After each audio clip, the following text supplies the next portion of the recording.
शेर और चूहा। एक बार की बात है, किसी जंगल में एक चूहा रहता था। एक दिन जब वो अपनी बिल की तरफ लौट रहा था, तो उसने एक गुफा में एक शेर को आराम करते देखा। शेर को मजे में सोते हुए देख चूहे के मन में शरारत सूझी। चूहा शेर की गुफा में जा घुसा और शेर के ऊपर चढ़ गया।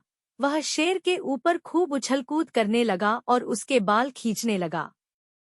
चूहे की शरारतों से शेर की नींद खुल गई और उसने चूहे को अपने नुकीले पंजों में दबोच लिया।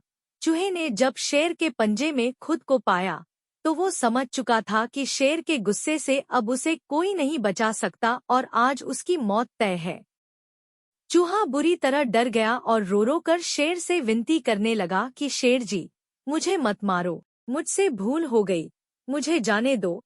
अगर आज आप मुझे जाने देंगे, तो मैं आपके इस उपकार के बदले भविष्य में जब भी आपको किसी मदद की जरूरत होगी, मैं आपकी मदद करूंगा। चूहे की बातें सुनकर शेर की हंसी निकल गई। शेर ने कहा कि तुम तो खुद इतने छोटे हो, मेरी मदद क्या करोगे। चूहे की विनती सुनकर शेर को उस पर दया आ गई और उसने चूहे को छोड़ दिया। चूहे ने शेर को धन्यवाद बोला और वहां से चला गया। कुछ दिनों बाद जब शेर खाने की तलाश में इधर-उधर घूम रहा था, तभी अचानक किसी शिकारी के फैलाए जाल में फंस गया।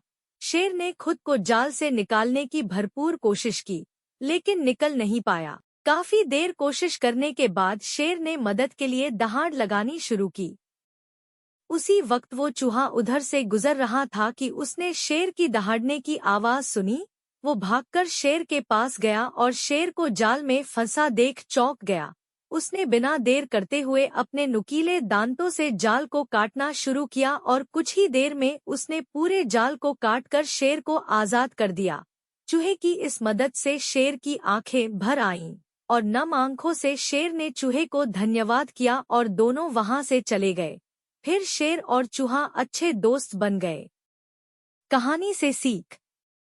इस कहानी से हमें यह सीख मिलती है कि हमें सिर्फ शरीर के आधार पर किसी इंसान को छोटा या बड़ा नहीं समझना चाहिए। साथ ही हमें दूसरों की मदद करनी चाहिए, क्योंकि जब हम दूसरों की मदद करेंगे, तभी कोई हमारी मदद के लिए आगे आएगा।